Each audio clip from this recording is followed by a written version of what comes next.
Valley. It's the end of the season. We're going into September. Kids are back to school. This is the last long weekend for the summer. So I'm going to get ready to rock and roll, catch some fish. Who knows? Maybe some jigging, some cranking. Jigging, rigging, and cranking. We'll see. Sharp hooks, tight lines. See you out in the water.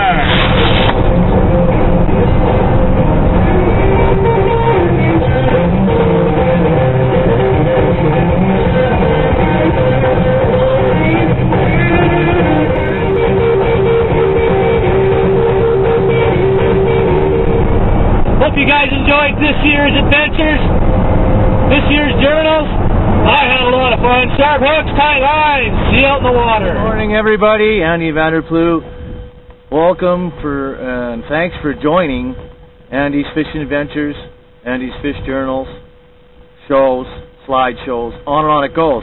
But today, for the next 3 days, we're going to be working at Crawling Valley. I brought the big boat out. You cannot even hear the engines going back there, but I've got it running. We're in the big boat for a couple of reasons. One, this is a fairly good-sized lake, so I want to be able to cover a lot of water quickly. Two, if the winds come up, I want to be riding in comfort and be able to handle those rough waves and get to the fish. Thirdly, we're going to show you some tips and techniques on how to fish for pike and walleye in the fall fishing presentations. So stick with us. Sharp hooks, tight lines. It's going to be an awesome show. Hope you enjoy. So let's get the engine started and get down there and catch some of those fish. Are you ready? Here we go. Off we go.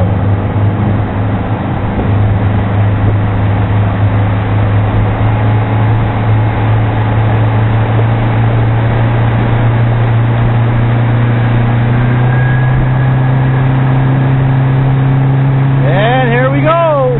Lift off.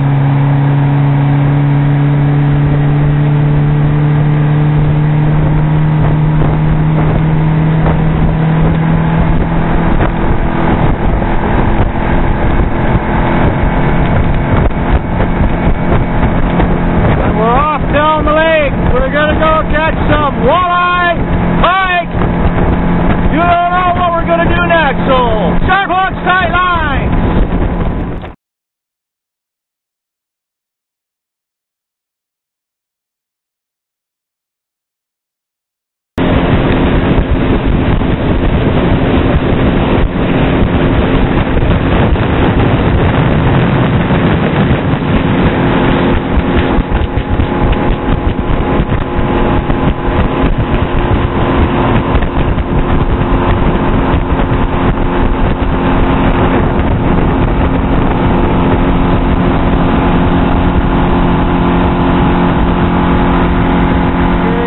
Get ready to do some bottom bouncing. 15-minute flight down the lake.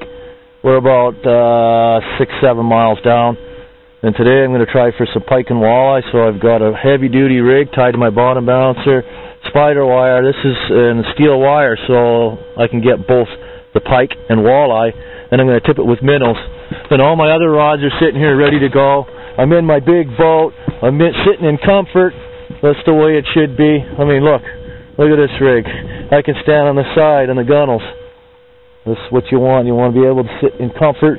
So we're going to do some power trolling, and we'll stick with us and we'll see if we can get you a fish. Okay.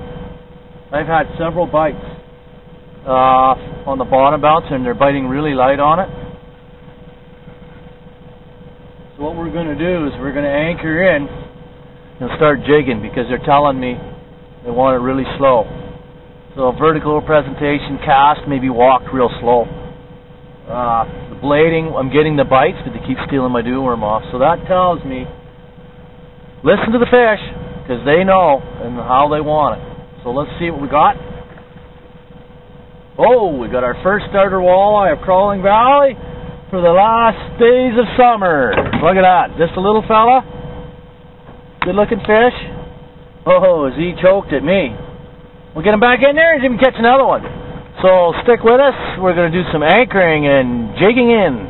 I'm still backing up trying to get an anchor position. And I got another one on, so they're still biting light though.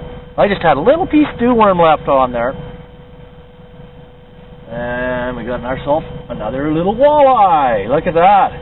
Another baby. But they're still down there. That's a good sign. So I'm going to anchor in to see if we can catch more. So stick with us. Alright. No sooner did I get the anchor lock in, put my bait down, jig to the bottom, put it in my rod holder. Bang! Got a fish on right away. Feels like a good one. Not bad. Good starter fish. Look at that. Didn't waste any time. And I bulked it up, as I knew. And look at that. That's the same walleye I lost earlier. He just coughed up my minnow. Did you see it fly out? I sure did. Yeah, pretty simple. Just bulking up the jig, and you'll get fish. Pretty simple stuff, just like that. Look at that. Another one on. While I'm eating my lunch. I've only been out fishing no more than 30 minutes. And I've already caught 4 fish. I wonder what kind of day I'm going to have. Can't even eat my lunch. Oh, that one's a little bigger. Not much though, but look at bulking it up. Caught 2 fish with that there jig and dew worm with a piece of rubber. Get him back in there and catch another one, just like that. Can't even finish eating my lunch. Wow.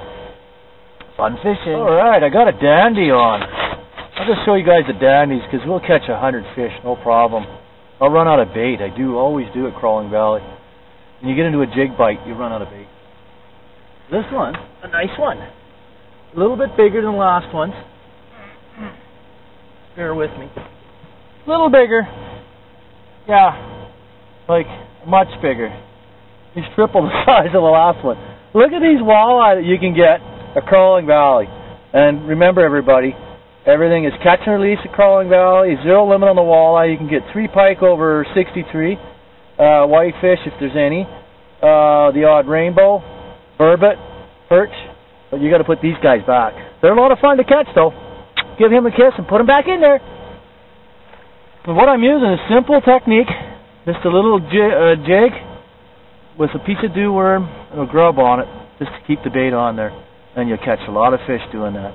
You don't have to rebait. Just get it back down there. Yeah, I can't stress enough the importance of rod holders.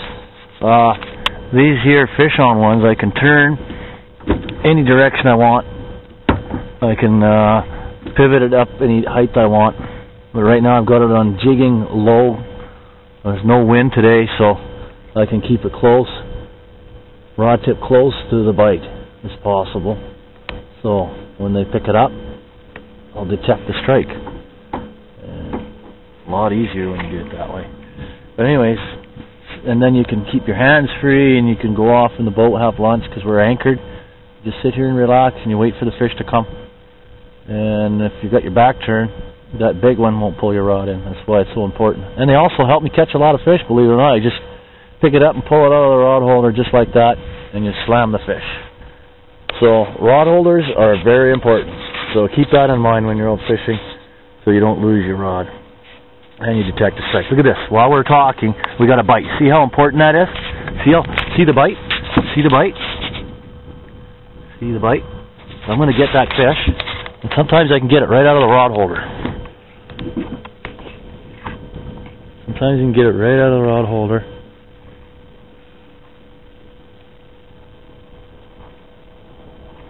But he was hitting it already. So that's a good sign. There he is. He's back. Getting it out of the rod holder. Oh, that's important, eh?